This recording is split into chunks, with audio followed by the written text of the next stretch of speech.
Hello, welcome to Duke and Noodles. I'm Noodles, And I'm Duke. here to you with another show. Tonight we're going to have Ross from D20 Studios talking about his new game, possibly, other games he's made in the past. It should be pretty cool. Lots of It's exciting gonna be really stuff. awesome. Yeah, Yeah. it's gonna, Something a little different than the last show, which would be cool. for sure. Like I've talked to indie devs at like PAX and TwitchCon and stuff like that, but this will be a little more personal and, you know, not with other people waiting in line to talk to the person too. Totally. And this Um, gives everyone a kind of an opportunity to learn about like indie developing, and then, hopefully some stuff that intertwines it with, the world of broadcasting now that will kind of be valuable to everyone from your couch back at home. Good yeah, stuff. We and love couches. if you've been paying attention to the Twitch Crew Discord, we've had a lot of new people. A lot of that is thanks to Ross, actually. He invited many indie devs to the channel. So That's exciting. we're going to have some new stuff going on. Hopefully, get them working together with some of the streamers in our community, get some, maybe stream game keys and have some streams and kind of help both grow, both between the indie Yeah. and the streamer. If they help each other grow, it could be really cool. Yeah, yeah. I think it's definitely a really cool situation to be able to like for me personally at least too. It's even like I've never had you've been to like PAX and things like that, so you've actually talked with devs before. Right. Other than like going to college, because I went to college and I was there with programmers and things like that. I've never really had the opportunity to like talk with game developers, so this will be cool. It's cool But too. Yeah. Go ahead. yeah. No, I was gonna say we're babbling on about the show, and I want to know how your week was It's and been all this stuff. yeah, it's been a crazy week. I've been, like I said, working with indie devs, kind of talking to them, seeing what they want from the community. Yeah, Talking with possible sponsorships coming up in the community. So look forward to maybe hearing about that soon. yeah, Obviously, working the day job as well, and trying to get a couple new talk shows that might be coming to Twitch Crew as well. awesome, So yeah, awesome. I've been pretty busy with all sorts of Twitch Crew stuff as normal, and then Yeah, trying to yeah. game I with mean, my friends too. yeah, yeah. Yeah, It's hard. It's hard because it's like you'll always be gaming on one screen and then you have Discord on the other. And it's like I don't know how you're in the middle of like, like a Destiny raid. And yeah, then it's like you're also like, doing admin stuff and doing right. owner. It's crazy, man. It's crazy stuff. I used to But love it's CSB cool. specifically for that because like I'd be like, Edge, can you It's take the so wheel mindless. and just Yeah. quickly talk to everybody I Edge, please could. take the wheel. Yeah, I am busy. And then he just, goes for it. exactly. I love it. But how about you, man? What have you been up to this week? This week has been busy for me, outside of streaming. It was kind of hard to have a little balance this week. Can't even talk. I'm just now drinking coffee again. So, um, but yeah, it was this week was a little crazy. The half week because of the holiday kind of threw me off. I streamed so much that week that like it was like kind of hard getting back into the groove of like working. And then I came back to work and now I work so much. So it was hard to get back into streaming. So it was like, it was just, catch 22. Right. But yeah, it was good. It was good. It was a weekend that made our week that made the weekend like so much sweeter. But it was a good week because, being productive is a good thing. So it was a good week. Makes you feel good about the week for sure when you get Oh, a totally, lot totally. done. It's like a very satisfying week in a sense because you get everything done and then the weekend hits and you're like, now I don't have anything to worry about until Monday. So I Yeah, love it. I yeah, love it. it's a good time. Unfortunately, we did start the show a little late, so Yeah. ice cream trucks can ruin podcasts when you want quality sound. I don't recommend living in a city where ice cream trucks are just as loud as this one is. I've Yeah, never seen an ice cream truck this loud, or never heard rather. they got some Um, amps hooked up to that speaker, yeah, make it right. nice Yeah, and we might loud have for you. to. Yeah, absolutely. But yeah, man, it's cool. It's like, and we missed. Yeah, we didn't have a show last week because of the holidays, Yeah, and everyone was kind of Thanksgiving. winding down anyways because it was like right after Thanksgiving. Right. Um, but what has happened since then? I mean, I feel like so much has happened. I think the biggest thing is TwitchCon Europe got announced. That was like right Yeah, after last week's show. that Like what, like 1 or 2 days after? that sounds right. Monday or Tuesday. Yeah, Um, it's so crazy, Berlin, dude. They were just Germany. out of nowhere, and only like what 3 months in advance, 4 months in advance. Yeah, April, that's I 4 heard nothing months. about it. It was all over social media when that news came out. Yeah, yeah, and it was so like it was so kept under wraps. They were just like, you know what? The U.S. one did super well, so let's go for a European one now. It's like, Yeah, oh, okay, in you a few know, months, let's go. yeah. But to be fair, I don't think they're trying to cater to the people in the U.S. that want to go to Europe, because it is shorter. It's the April 13th and 14th because Yeah, it is shorter. I think that they're just trying to give people in Europe kind of a way to go, because it's like, the hotels were crazy expensive. The tickets are pretty expensive for the US one. And then if you add a international flight onto that, it's just crazy. So oh, of I think it's really course. cool that they're doing that. But I definitely still, I don't care if it's 2 days, and I don't care if it's half as big as the US version. I definitely still want to go. Yeah, me and Luke have been talking, and or Duke, and we want to definitely try to make it out there. No promises from Mm. either of us, I don't think, but definitely Yeah. going to be doing everything we can to make another Yeah. appearance and maybe meet some of our UK friends, or anybody else Yeah. in the Europe as well. And it'll be cool. Like you said, I think it's more not for the Americans necessarily, although I'm sure people will go. But Yeah. I know I've been in chats where a lot of people are from, you know, the other side of the Totally. world, and you know Yeah. so they all get to finally network and chat and do something, and it's not all in America. That'll be nice. Oh, exactly. Yeah. Yeah. I No, it's wonder. cool. It makes you think like how big like just the broadcasting and streaming world is, because it's like they obviously Twitch is a huge, massive success, Yeah, but like the fact that they're just like, you know what, we're gonna have a European version and a US version is like, that's massive to me. definitely. I wonder if they have a headquarters. I'm sure it's much smaller, but if they have anything Yeah. like that out there, or if they're just They have to. They have yeah, to. I mean, I'm sure they probably like pay like third party companies to like run their servers and stuff, but they have to have hubs like kind of everywhere. And maybe yeah, since they're owned by Amazon, there's maybe some sort of integration there, because obviously Amazon has like right. I didn't even think headquarters of like that. probably in Amazon every has country. probably Yeah. hubs all over the world, not just Yeah. Europe and here. I'm sure they have. Yeah. I mean, they've probably talked to every country. They're huge, and they own, Whole Foods. They own Twitch. They own It's probably a crazy. I million didn't know they companies were. I don't even know.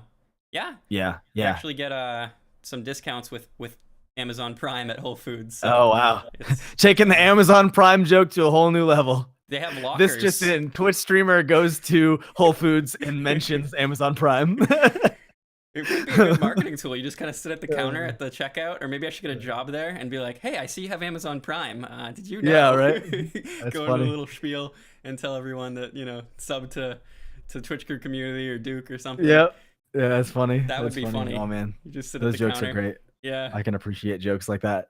Um, but yeah, it's just crazy, man. And obviously, with a big company like Amazon backing you, it's like, you can kind of they yeah. could probably have their own Twitch con in the middle of nowhere in the Amazon forest, and it would probably still be worth it Amazon to them. You Forest know what I mean? available. It's like Yeah, you would never know.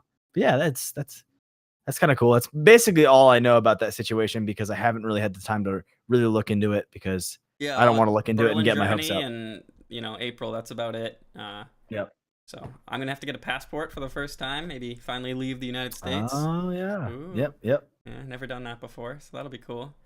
That's If we crazy. can I, make I it. didn't know you never left. Yeah, I haven't even been to Canada, and I could drive there in what, 3 hours, 4? I don't know.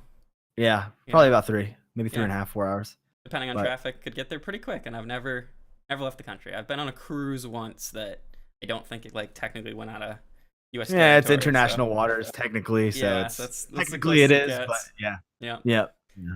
So But that's cool, man. That's cool. I think yeah, going to like something gaming related, especially for us, would be like a great way of like, I've obviously been to out of the country before, but as like your first time, like doing something that is like actually interests you is like, it's like double whammy, because you're getting a vacation, but you're also getting the whole gaming, esports, and broadcasting, and there's just so much intertwined with Twitch that it's just like you get like the best of every world when you're there. It's crazy. for sure. And Assuming as it's the same as the US. Yeah. and as a streamer, like starting to have affiliate and maybe partner or whatever, you can obviously use it as technically a business trip too. Like, Mhm. you can write off everything. So that's kind of cool for anyone Absolutely. who wants to go if they are that entwined with Twitch.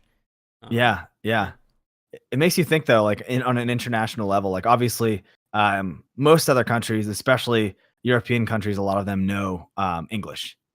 Um, but it's like, how would networking be if you went there? You know what I mean? Because like, That's a good question. I'm assuming a lot of them would probably be from Germany, maybe Russia, Hmm. things like that. Because those are the countries that that's just far enough to whereas California, that's so far for them. Right. You know what I mean, to fly, and it's expensive. So that's the market they're trying to hit is that area. So I just wonder what it would be like if it's like the same. If we should learn like you know uh, how to say the basics, how to say sub to Twitch crew community now. Yeah.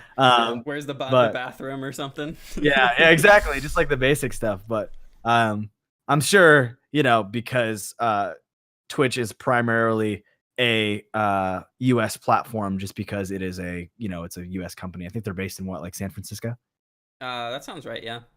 Yeah, I think it was like right around where TwitchCon was, but either way, super cool. I'm very excited. Very I cool. hope I can go. I don't want to get my hopes up though, because there's no guarantees. Yeah, yeah. I mean, I'm the same. At first was like, I'm going, but now it's trying to be more realistic, and we'll see. But definitely Yeah, yeah. on the table. And like you said, it's cool to kind of make yourself take a vacation because of something like this. That's how I ended up in Seattle for Oh, the first absolutely. year. I bought PAX Yeah. West tickets, and guess what? Now I kind of have to go. I mean, I don't, but there's a reason you bought tickets. You got to make it out there. Yeah, totally. And then it's the same with like people with TwitchCon is they buy their plane ticket and they're like, okay, well, now I'm gonna be there, so I guess I should go. Yeah. You know what I mean? It's like you have to think of it that way. For sure. So let's invite Ross into the channel here, and I'm gonna let me get him. pull up his website real quick so we can just take a look at what he's working on. Summoner's Fate's his current game. He'll tell you plenty more, but I just wanted to give you a glimpse. You can go to summonersfate.com. You want to check out more? Ah, there it is. This is the guy who will be here in just a second. Yeah, it looks pretty I cool. just told him to join, so we'll see. Yeah, so it says PC, Mac, iOS, Android. Like you can get your summoners on anywhere you go. It just looks like a really cool like hybrid of different types of games. I can't wait to pick his ear on this stuff. Yeah, I like the art's good too. It's simple but still clean for things like when you're on mobile. Obviously, you can't have crazy. I think Fortnite and those games are probably pushing the limit of most phones. Oh, totally. Yeah. Yeah, I mean they're literally building phones saying that they can play those games, but totally. Okay, Ross is here. Okay, let's switch over to all three of us. There he is. Look at that. Let me see. And close that. Here we go. Hello, Ross. Cool. Hey guys. Man? It's good to have you, man. Good to be here, man. I'm honored. I'm honored to be the first dev amongst this prestigious group of streamers. Dude, we love it, man. Yeah. We love having this is different.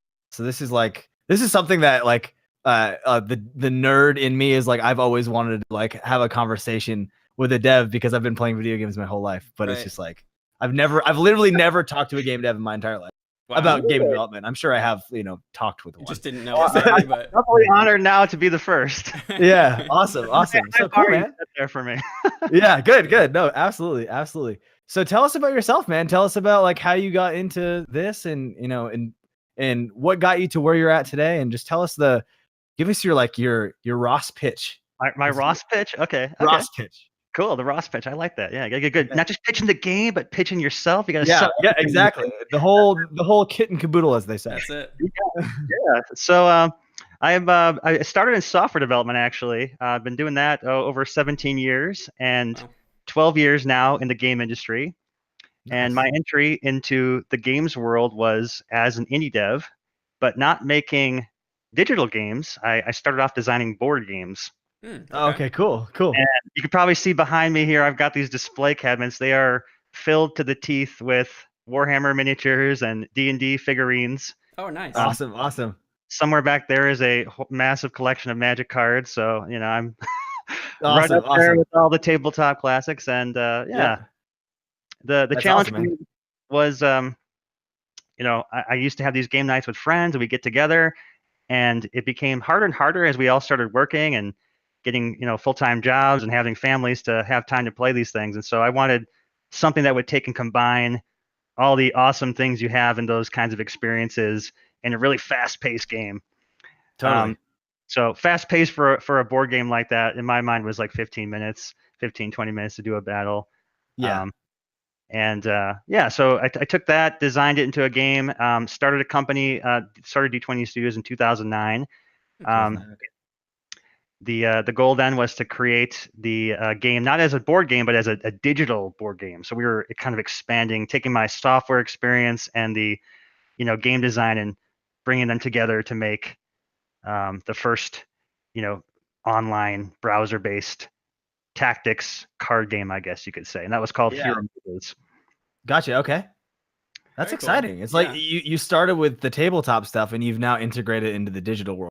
I never knew that was like they're not to say like interchangeable, but like now when you say it like that, they're so like closely related.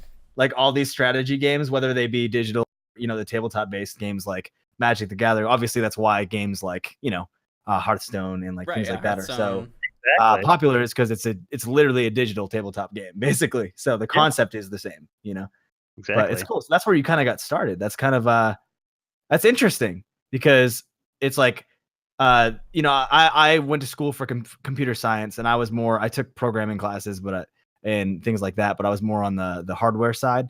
But everyone that wanted to go into like game development and they were starting to learn it, it was like their background was just like, I just want to code. Like they were just like coding machines. You know what I mean? So like, it's cool to get like some sort of like insight on like how you adapted like the strategy part of the games that you played outside of, developing and then kind of intertwine them with like the digital world. So that's really cool. Yeah, thanks. So from there, I started. We had a big community. At its peak, we had about 20,000 players in Hero Mages registered online, and then even more so, like when we distributed to the App Store and things like that, we were featured on Adobe and Apple and Amazon App of the Day. So we maybe had about 250,000 app installs, and then of that, a pretty good chunk moved over to the multiplayer community.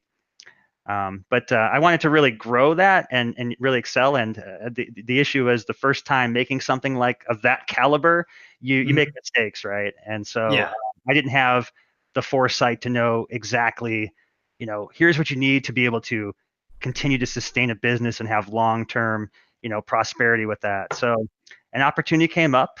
It was kind of as a result of doing these various talks and in articles I would write for how to program games that got me connected with Adobe, and a recruiter from Electronic Arts reached out and got hooked up with those guys.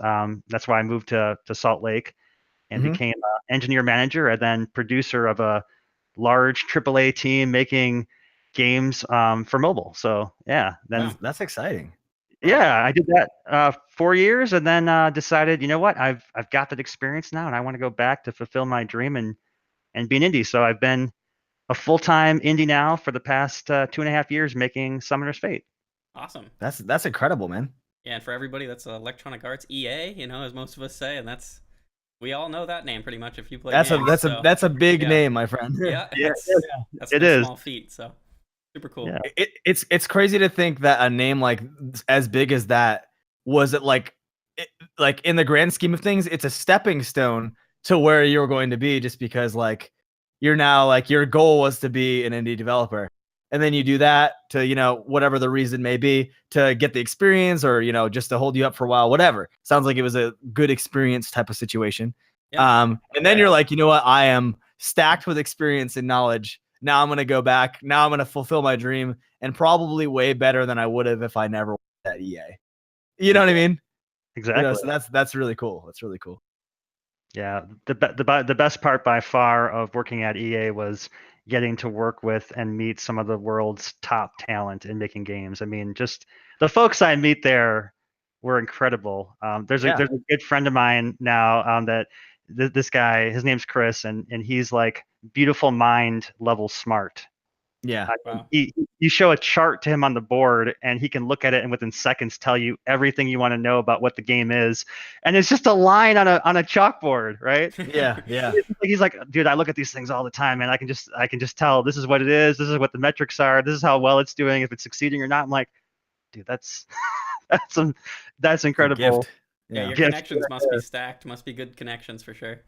Yeah, absolutely. And then another fun guy did UX and user testing. His name was Richie, and I love working with this guy because it was kind of my first time really getting to see how to improve games by bringing them in front of players and then kind of observing, not like telling them what to do, but just sort of watching and then taking notes and then going back with these small iterations. And one of the surprising facts I learned from him was that you only need 5 people to do this. And you would think, kind of going in, you're like, you want to survey, you need thousands of people to figure out how to work out issues. Like, no, 5 people, man. You do a test with that, and after 5 people, you've determined 80% of the game issues, and you go back and you do it again, and with another Yeah. 5 people. And over time, this gets you to the point where your product becomes super fluid. Yeah. That's It's like a interesting. QC, but like multiple tier QC, Right. Yeah. basically. Because like you Yeah. said, Cool. I would have thought you needed 100,000 to get all sorts of different players, but just saying 5, I mean, that's pretty crazy. Yeah. Yeah. So these are all techniques that I now use making Summoner's Fate, watching users, observing, taking notes, and, leveraging that kind of skills for our, marketing and forecast and everything we do to kind of build the business around making the game as well. Yeah. Yeah. That's cool. Question Cool. for you. So you had mentioned, Baggy, do you want to take this one? I was just going to say, you mentioned Summoner's Fate, but I don't know a whole lot necessarily about the game. Do you want to tell us, Yeah. what it Yeah. is? Absolutely. So Summoner's Fate is a top-down adventure meets deck builder. Okay. And if you don't know what deck builder is, it's the idea is that you have a series of cards that you collect throughout your journeys. And as you're adventuring, exploring this world, and Summoner's Fate is presented from a top-down perspective, it's designed to be reminiscent of those that used to play games like Dungeons and Dragons, where we actually had a grid and miniatures representing our heroes on the board. And so you command your forces in this top-down thing. And then while you're doing that, you've got a deck of cards you're building, and those cards represent all of your magical spells, your equipment, Yeah. and the heroes and new creatures you can summon into battle, right? And so it's this synergy of commanding tactics and then playing cards to drop them. But the X factor for us, or what makes us stand out from any other competitor like this, is that our game excels at enabling the player to feel like they can win in the most creative and badass ways possible. Yeah, totally. Yeah. That's cool. So there's definitely like think outside the box elements, kind of. Oh yeah. Cool. So Yeah. an example of that, we have we joke around like, what exactly do we mean by the most creative? Like how do you claim that, right? And so he said, all right, here's the thing. What if your attack was throwing a squirrel at your enemy, right? Like a literal, you throw the squirrel and it hits them, and you can actually see it in my background over here. I've got the little picture. Druid's throwing a Amazing. squirrel. And then so you throw the squirrel, and then it hits the ground, and it turns around. You can bite people in the butt with the squirrel, or you can play a card, and it will transform it, like literally make it into a giant, Incredible Hulk squirrel. He's got like big beefy arms and a beat stick. And then you can play cards to breed an army of squirrels. Or if you're more like the sadistic type, you can charge the squirrels and make them into squirrel grenades. So they run up to suicide themselves for the good of the team. Yeah. So it's like, I'm sold, dude. I'm in. Yeah. So and that's just the story. There's all Yeah. kinds of other weird things. We've got steampunk rats that travel back in time. That's dude. When you mix strategy and creativity on this level, Yeah. it's bound to be awesome. For sure. That's Yeah. the thing. Yeah. That's great. Yeah. So in my mind, I got like a let me think, like a Pokemon card game mixed with chess, but very creative, like Yeah. extremely out there. Like the play style, obviously you get the board game, but the cards give you power ups, and yeah, it's pretty cool. When you said think outside of the box, my first thought was like Breath of the Wild. I don't know if you've played, but you can push a rock off a cliff onto an enemy. You can like start a fire on on the grass and just wait till it catches up with them. You can do all sorts of things. It's kind of sound like that's what you guys wanted to do. Like anything in the game is it's kind of a go. So that's super cool. Yeah, there's definitely like a cascading effect to things. Like we like to have little interactions where you knock people into characters and it triggers combos and explosions. So totally that feel where you could like literally take a rock or a piece of the environment and use it like that in fun ways. Yeah, that's really neat. Oh man, that's cool. Yeah. Um, hmm. So, I mean, Yeah. what brought you to Twitch? I guess like you're on here obviously with us. You've been talking with the Twitch crew Yeah. community. Why are you using Twitch? Do you think it's a good place to promote? What's the idea behind that? Yeah, absolutely. So the biggest challenge of any indie game developer is very similar to the biggest challenge of any Twitch streamer. At least this is how I'm seeing it, Yeah, right? And that challenge is how the heck do we build our audience, right? right. We Yeah. got Yeah, exactly. great Yeah. show you guys have put together. I've got this great game I put together, and how do we get people in the world to even discover and know that we exist? Yeah, Yeah. discovery for sure. Discoverability. That's the number one problem. And so I was inspired because I'm new to Twitch, right? And streaming. This is kind of this thing that just kind of popped up and my kids actually discovered it before I did. Like they're on there watching this thing. My son's 7. He's just like, what are you watching there? He's just watching people play these games and he just loves it. Yeah. And so I'm studying this thing, getting into it, and I read this article on Game Industry Biz about the game Dead Cells, which is this platform Metrovania style game that recently had major success. They sold somewhere upwards 1 to 2 million copies back in fall of this year. And the brilliant thing about it was how their marketing guy leveraged the streamer community to do this. And the whole concept of what he did was rather than approach the top tier streamers, which the article claims were earning anywhere between like somewhere the ballpark was $30,000 an hour. And I'm going to ask you, does that sound right? Is that like That sounds about right. Yeah. For at that's least the top right? 20 streamers, that's probably Yeah. easily in the Yes. ballpark. Yeah, probably I, higher I, on some. Especially I in like the was- paid advertisement world Yeah. for sure with streamers. But yeah. exactly. And so this guy, they were smart about it. They're an indie team as well. And they had a budget of about 150K, I want to say. Most of that was salary for their people doing the regular updates and marketing connections. And the other part of it went to trade shows. None of it went to sponsoring Twitch. Instead, what they did was they approached the streamers that were kind of just getting started, the ones with 0 to 5 concurrent average users. And they said, here, play this game. You're going to have fun. It's going to be a blast. And you're going to, do well growing an audience. And they did. And over time, this started to build up and take off. And eventually, what happened was those streamers were starting to pull audiences from the mid streamers. And so the mid streamers said, well, we got to keep up with these guys. So let's start playing this too. They start playing it. And then at some point, the top tier streamers played it for free because they had to stay relevant with their audience, because that's what the community now wanted to see. They were tired of seeing the same AAA games all the time. They wanted a fresh perspective and something a little different. Yeah. And kind of this like pyramid of like growth enabled them to achieve this massive success by just leveraging the community. And so I fell in love with that idea. I thought that was It's a cool story for sure. brilliant thinking. And so I've been trying to figure out myself, like, how do I do that, right? How do I get in connection with these streamers that are doing this stuff? And I had the fortunate luck to kind of get invited to the Twitch crew's awesome community, and I was like bewildered when I first talked with Noodles about it, and I was hearing the story of you guys, 800 members strong, and the level of not just the number of people, because that then itself is a feat that deserves tremendous commendation. Like that's awesome. Thanks, yeah. But Thank you.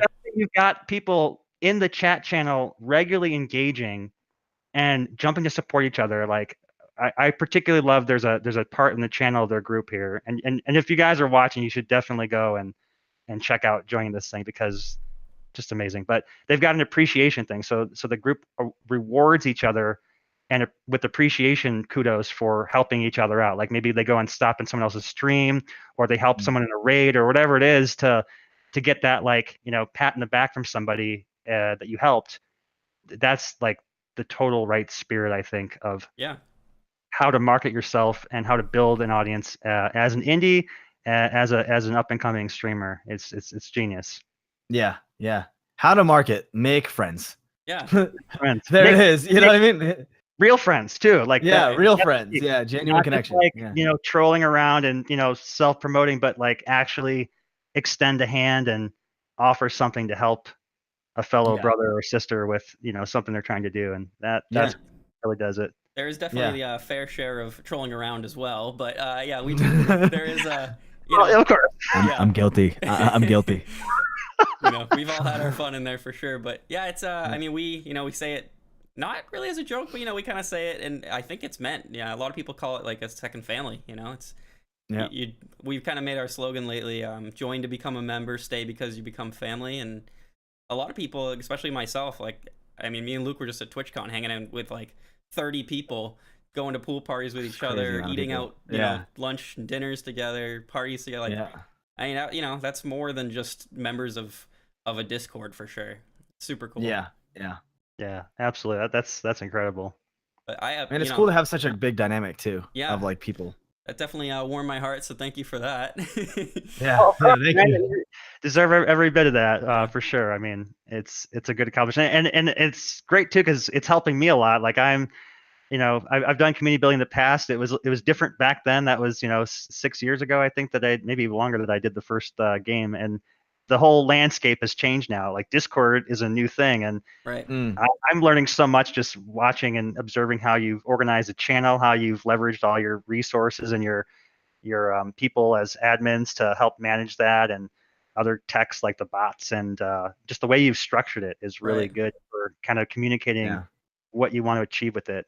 So that's been very helpful for me. I've only been on Yeah. Discord, I don't know, a little more than a year myself. Me and Luke Duke made a a channel that was like basically me, him, and a couple of friends that we just played games in. We didn't, structure. I don't know if you noticed, but there was chatter going on in it today for the first time in a was year. there? I mean, the channel's name is literally PPPPP, something like that. Yeah. It's just a bunch of P. Someone just held the P key, and there it is. Oh, there you go. And How do you just hold the P key? Yeah, there you go. Yeah. And I started finding the same thing, finding communities and people using them like better than that, than just joining a voice channel. And kind of love the idea and worked off it and tried to. I'm learning every day. I'm constantly making new channels, deleting bots, adding bots. It's a lot to learn, and definitely having people to help you is huge. For sure. I think it's like a fantastic tool for like anyone though. Like, Yeah. I like using Discord, like even as even not as a streamer, like I'll be at work and I'll be like, even if like you were in a small office of 10 people and you were in different rooms, like it'd be so genius to be in Discord, because then you could make as many group chats as you want with permissions. You know what I mean? And then you could also have like, oh, let me just call XYZ down the hall.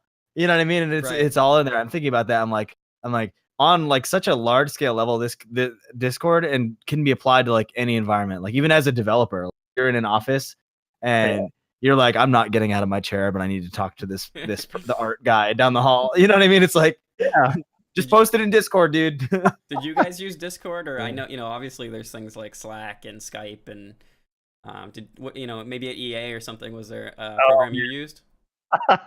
We had a running joke at EA. It's like as soon as we get used to using one tool, another one comes out and we switch over. I must have used at least seven, and I think even after I left, I talked to my buddies there, and they're like, "Oh yeah, we're on this now." I'm like, "Oh man."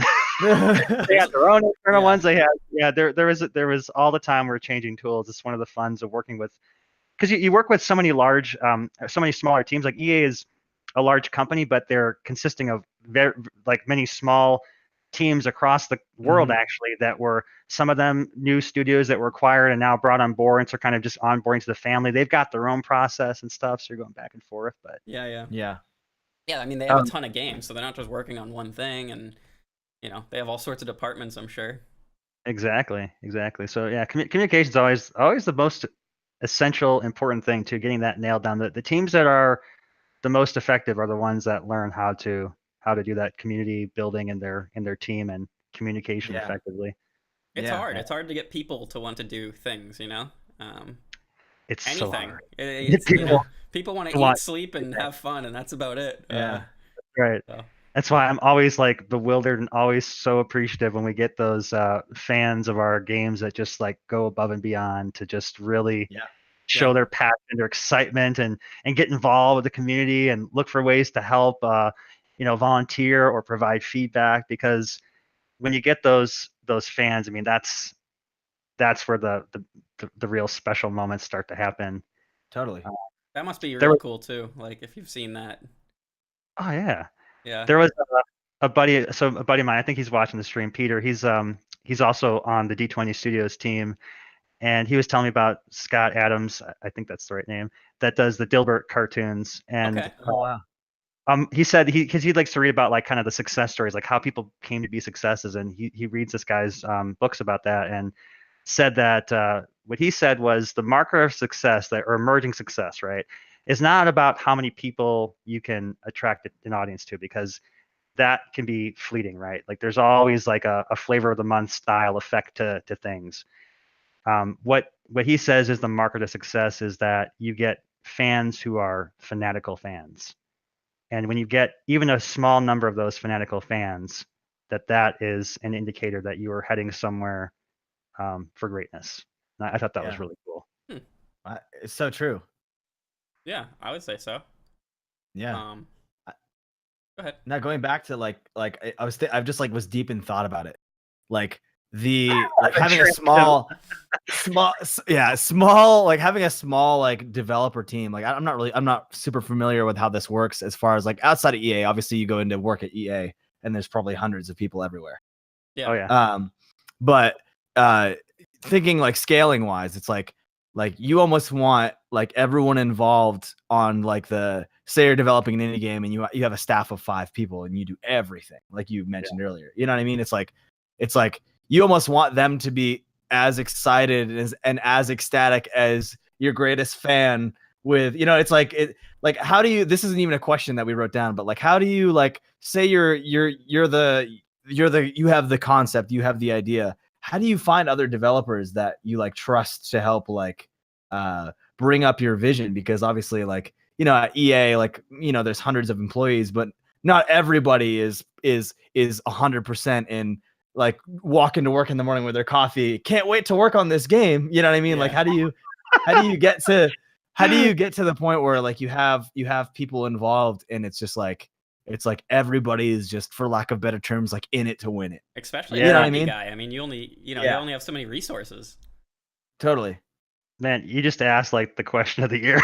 Yeah. that is the question that every like team lead wants the answer to, because team building actually is one of the biggest challenges of whether you're the AAA studio or you're an indie team. Like getting people that are willing to like put forth that kind of energy is something that takes just combination of incredible luck, incredible understanding of people and what they're looking for, I guess. And you've number one, I think, as an indie, you've got to believe it yourself. I mean, you're never going to convince anybody if you go in there thinking like, hey, I got this game, I'm not sure if it's going to work. I mean, you got to be like willing to kind of put yourself on the line to the utmost extreme.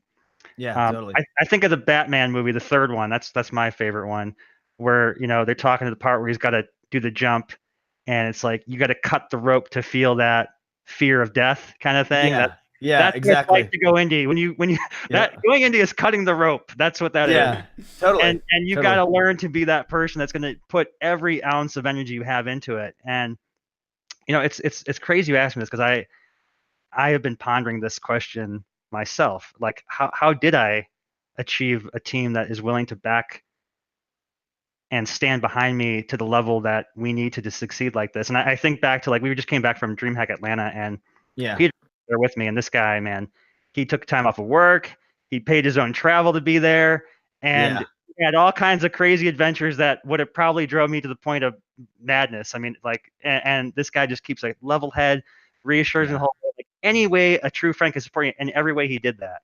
Wow. Yeah. And I'm just like, dude, like, because we're bootstrapping this thing, right? I mean, we did some contract work, and to the point until I had no money left, and it's like now it's just, all right, what can we do here? He comes out of the goodness of his heart to this thing, and I'm just like, after the trip, I'm just bewildered by this. I'm like asking, like, dude, like, why? Like, what did I do to deserve? Yeah. I've been trying to process that kind of thing, and it's just, I don't know. There's something that I guess, struck a chord there. Yeah. You learn something. There's something that's gained from a collaboration where somebody puts their whole entire heart forward on something that people find inspiring, and that was hard work Totally. to hear that. Yeah. Like, I'm inspired by you. Like Yeah. It's like it's, that's amazing that's too, because like powerful. I said, yeah, like Yeah. with big commercial companies that are releasing the big AAA titles and things like that, like to some people that's a job. And I think about it and it's like I work in the creative industry as well. I work in the music industry, and it's like we could be working on something that outside, like people could be like, that's the coolest thing ever. But then, like, you go in and like half the staff is like, I don't even want to be here. You know what I mean? And it's like I can imagine that, working, especially on an indie project, is like you don't have a guy that does, EA probably has a guy that just does something within a sub, like in a sub position. Yes. Rather than, it's not just like a the flash that comes out of the gun muzzle. There's a guy dedicated to doing that. Yeah, see, exactly. Right. Exactly. Yeah. Whereas as an indie, there's so much more, as an indie developer, there's so much more detail within the umbrella of being an indie developer. There's so much more responsibility. And like you said, like especially seeing it in like your friends too, is like seeing the both the emotional and physical investment in your project is just like, that can be like the most motivating, Yeah. It's inspiring, man. Cool stuff. Yeah. Thanks. Like you Yeah, said, no, it's cool. Believing it's the big point, and I typically don't talk to Chad a whole ton while we're in it, but it seems like I think this is your coworker, the Pancreas might be his name. Pancreas. He says being clear and honest about why you're making and what you're making is important. He loves Ross's honest vision for the game and D20 and why he wants to make games. So I mean, that's kind of, you just talked about believing it and like really being in it, and there you go. I mean, he thinks that's you, so there's a reason why someone's behind you, right? That's incredible. Yeah. That like warms my heart to hear that. Yeah, doesn't it? Yeah. Cool. We got a couple more questions for you. I'll take one. We do, and yeah. You want me to take this one? Yeah, go for it. Cool. So we kind of had touched on this one back towards the beginning, but about indie developers and kind of utilizing the streaming platform. Like, so you had mentioned that like another developer that you saw, was targeting the up and coming rather than the big fish in the streaming world. Which I think personally is great for indie games because with the exception of like I'm gonna preface this. So CDN the Third is a massive Twitch streamer. He plays mostly Fortnite, which is quite obviously one of the biggest games on Twitch right now. Of course. Recently, he's been playing. It's a card game. It's Artifact, I think the name of it is. Are you familiar with it?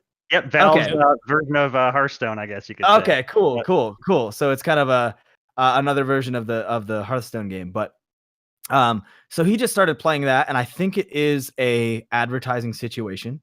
Okay. But he seems to enjoy it because there's only so much Fortnite people can play before they. I mean, even big streamers like Ninja are playing different games like Final Fantasy. Anything is a bad thing. Let's just be.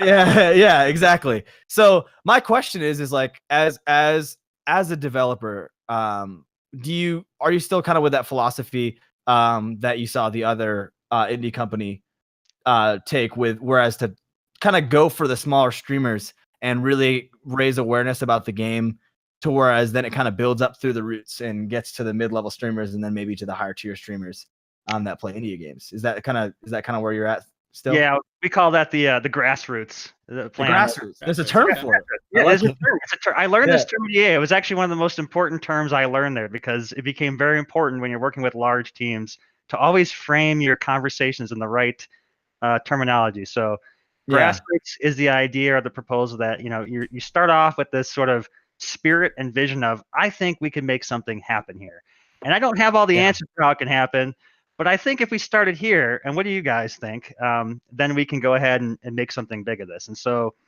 the grassroots idea I had, it's kind of a spin on the Dead Cells thing, right? It's not exactly like let's go target all the small things, because I need my unique spin. There was another indie dev I met at PAX that told me, each marketing thing only works once, and once that idea has been exhausted, it kind of is gone forever, right? So Yeah, Dead yeah. Cells had their success, and I don't think I can necessarily make it work that way. But what I thought to myself was, okay, you've got indies that need to build an audience, you got streamers that need to build an audience. Neither one of us necessarily has the budget we need to make an appropriate acquisition via ads or something that a large company might do.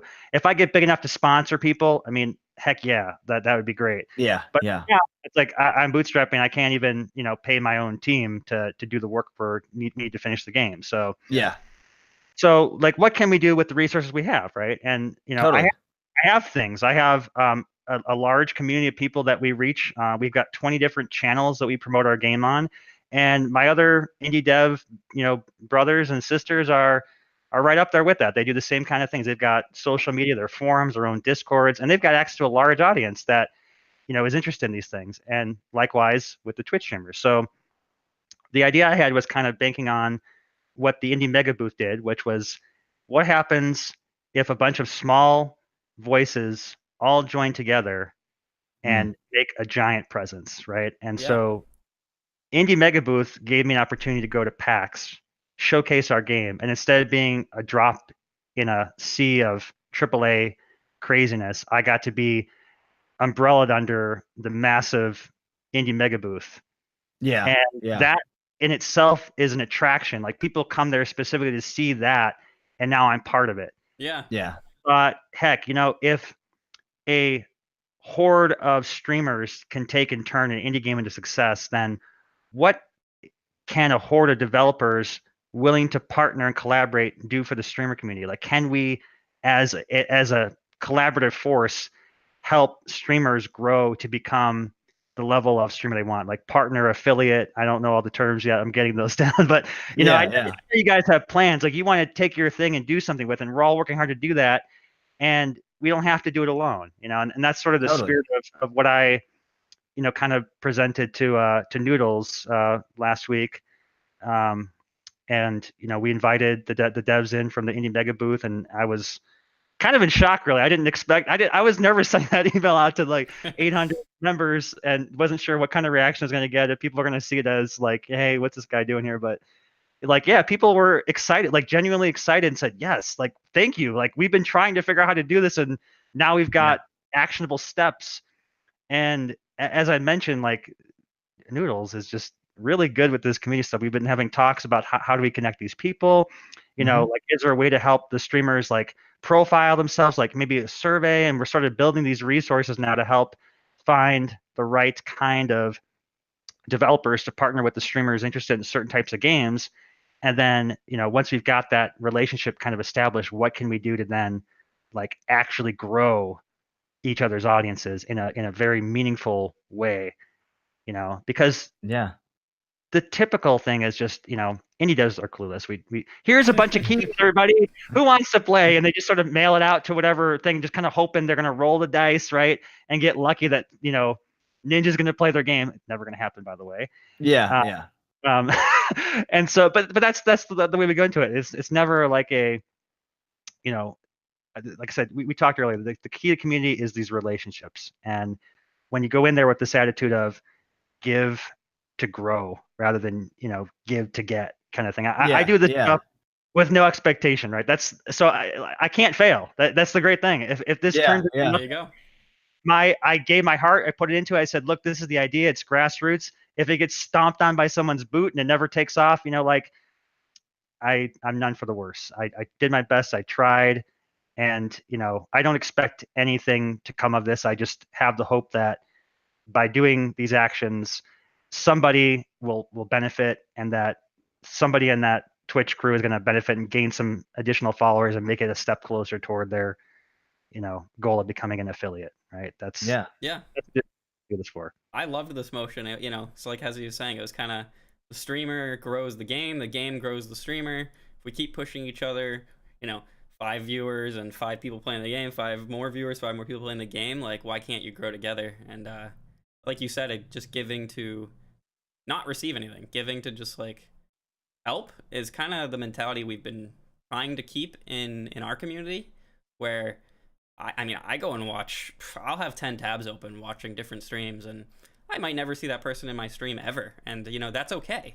I didn't do that necessarily for my stream. I mean, of course, if it blows up my stream, like, Yeah.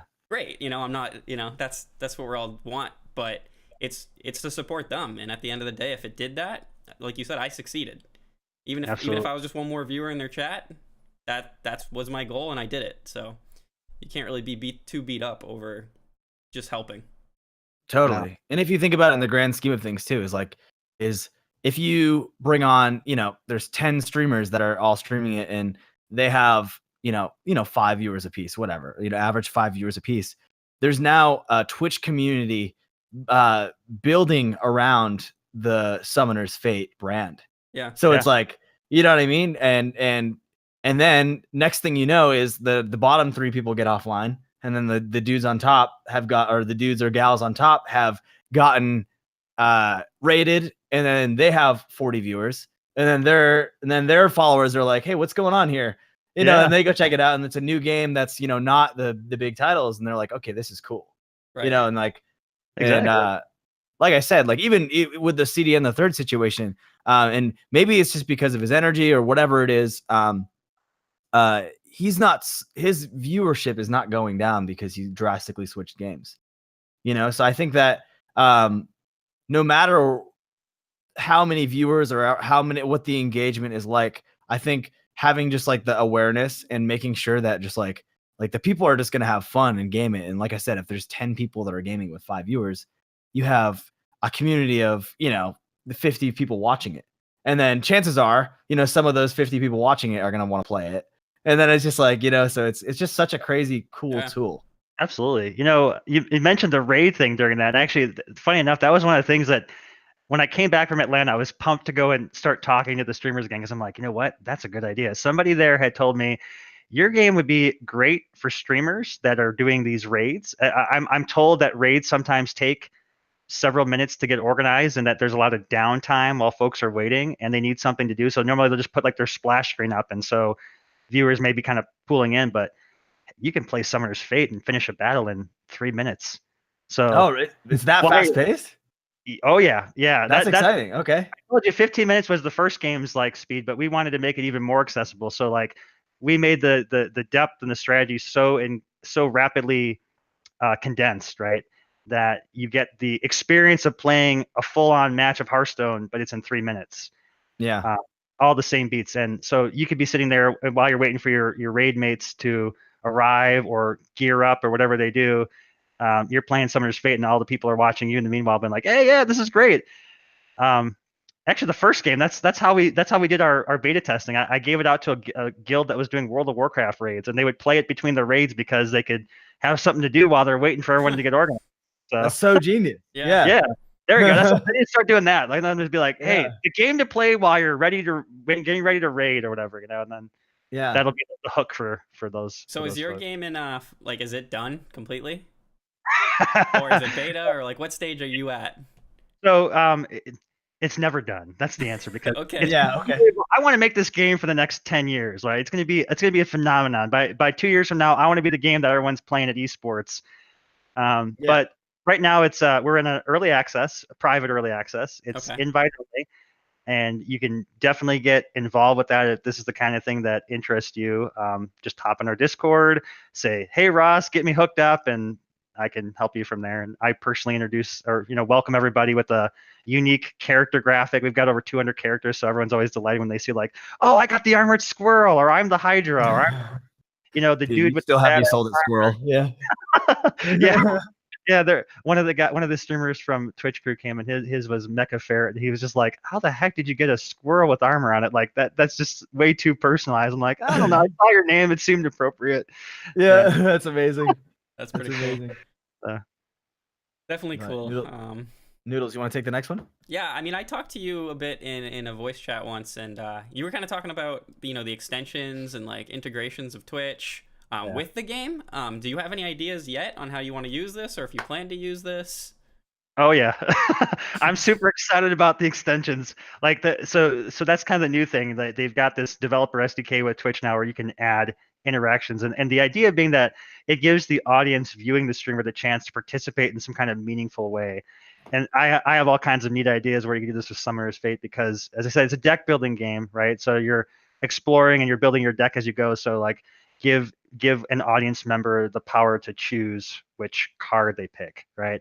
And so they can kind of make the deck, and you can have fun with this. Like they can either, complement where you might be going, or totally screw with you and be like, Yeah. let's see how good. Let's hope you have a non-toxic streaming community, like a viewership. Let's make it extra challenging for them. Let's give them all the the 1/1 cards and see if you can come up with something to win with that, right? And that's one way you could do it, right? You could have little interactions where you could like up the difficulty of the boss, or maybe choose which enemies encounters next, right? Because the streamer is playing the game and it's procedurally generated, so you don't necessarily know what you're going to encounter in the next room as you go through. Okay. This is kind of where our single player vision's coming in. Not done yet, but it's getting there. But the idea would be that the streamers or the viewers watching could now have power over the random generation system. Be like, all right, guys, but instead of having the random thing, we're going to say he's going to fight the skeletal hordes, or he's going to fight the army of the dark elves in the subterranean caves and have to deal with mutant scorpion elves and giant spider queens and what else, anything you can think of. And now it's something really fun, because instead of just responding to the chat, you are being challenged, and the players get to take delight in, I don't know, tormenting you, or maybe you've got a characteristic like, oh man, he's getting healed. Like, let's give him some healing cards. Let's give him some potions. It depends on who's watching, I guess. And these are all like, it's crazy. Like the interactions, the way the SDK works is just there's a couple of ways I read about how to do it, but they're moving toward this platform where they want to. Twitch as a platform, I'm told, wants to try and integrate these custom interface overlays. They call them extensions. Where the streamer would install it, and then the users would interact with it. Yep. The other route is the IRC chat. There's a way to do it where they can just type commands, kind of like they do now for the bots and stuff. So you got both those options. I'm still kind of exploring and figuring out what's the best way to go. They both have their pros and cons. On the one hand, you've got burden on the streamer to install an extension, but on the plus side of that, really easy for the audience if you're playing a certain game to just go and interact with that. Totally. So yeah, you could always do both. I don't know if you've seen the new game, like the new big hype, Marbles on Stream, and there is an extension, and they can click the marble and they join the game, or they can type !play, and either option works. Oh, that's cool. So like you said, it's ease of access, but I think if you're on like a cell phone, you probably couldn't use that extension. Don't quote me on that, because I obviously haven't worked a ton with them, but Play would be probably easier. So I mean, there's definitely ways to do both, and it sounds like you found a pretty cool way to use it, if you ask me. That's like, that right there is just that brings the engagement up so high that like I think the viewership it's always important to keep it engaging in somewhere. I think that if you put the power of the game in the viewer's hand, it gives them like the ultimate form of engagement. And it's funny because actually last week, I don't know how I stumbled across it, but there is a channel on Twitch where somebody has programmed some sort of like, basically like you were saying, the chat thing where you type in chat, and it's a Game Boy interface. Like somebody made like a just a graphic Game Boy interface, and they're literally playing through all of the Pokemon games start to finish. And the chat like says like, B, press button down, and they have like a couple seconds to press each one. So it's like, it's like a slow place Game Boy thing for a bunch of years. Twitch plays Pokemon. Yeah, it's really big. Chat will either, like you said, mess with, try to make sabotage, or use like all his potions or whatever, and then other chats trying to finish the game. That's funny. Yeah, but that's awesome. It's cool. It's cool. It's definitely either way, it's like it's fun, and the battles are so fast anyways that it's good content. It's probably fun, and it engages. It gives the streamer a chance to kind of like have that. That's like a game night type of game. Like that'd be like a genius like all right, we're having game night tonight. Please don't sabotage my games. I want to win, But I think that'd be really cool. They're gonna. Yeah, no. But either way, it's content. It's fun, and it gives both sides of the computer in the streaming model to have fun with a game that has like the elements of like a tabletop game, but is digital and so interactive And literally, probably, I mean, within probably the year, I think Twitch is going to have some sort of integration with extensions on mobile, because they're starting to, especially like this week, they're starting to roll out like a ton more. But the docs already have stuff in there for mobile overlays and stuff like that. So they're trying to encourage to move that way because they want developers making stuff that'll work with the phones and everything. Yeah. It's pretty intense, very cool stuff. Yeah. A lot of viewers are on cell phones. I forget the exact statistics, but I think it's over half are typically on a cell phone, which is crazy to me. I personally don't find myself watching Twitch all that much on phone unless I have to. But yeah, I mean, if that's all you have, you don't own your own computer, or you're a kid with your iPad, you're just sitting in the living room watching your favorite streamer. I bet you that's where that audience is at. My kid, they're on iPads. They each got their own little iPad they use. They don't have access to the internet any other way, so they're just watching those tablets. And exactly, yeah. Or I've sat on lunch at work and popped into anyone in the community's channel if I can, or especially if like one of my friends or something, I'll just go mess with them for 2 minutes while I'm on lunch. Why not? So. I've fallen victim before. Yeah, that's definitely true. I guess to kind of go with that, so you have, you're in early development stages. How do you let your beta testers, alpha testers, whatever they may be, influence the direction of your game? Yeah. So we've committed to this since the beginning. So we started doing our presence 2 years ago, and we said we are a community-driven developer, and we've looked for every way we can to involve community. It started off in the beginning with just simple voting type of deals. Like we had my wife does our puts together our little pieces and little things like which character do you want to see next, and which weapon should this character have? What art do you like best for this spell? What type of power should this character have, etc. And we kind of started with that. And now that we've got an actual like playable build and people have been playing it since the Kickstarter, and we released the build shortly after that, and now we're getting direct feedback on the game and saying like, oh, I'd like to see this change, I'd like to see this change. And so every time I do an update, I kind of pull together a list of all the feedback we've gotten. And the game sort of self-services the feedback. You encounter a bug or you want to just submit something while you're playing it, you just push a button, a window opens up, and you can type in right there, and then it'll actually give me all the data so I can kind of get a sense of where you were when you had the idea. Oh, that's smart. And then I'll go through all those and fix the bugs, change the feedback.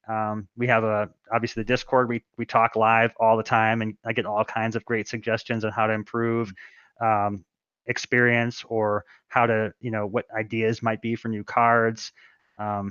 Everyone right now is really excited because they've all been dying to make their own decks. Right, they just sort of have like playable set factions that we came up with, and in the next couple of weeks I'll be rolling that out. And so I anticipate tons and tons of ideas for new cards coming out once players have had a chance to sort of Lego their own creations together inside. So those are some of the ways. Like again, we're always doing everything we can to showcase that. Couple of landmark examples with that squirrel thing I told you about. Yeah, that was not my idea.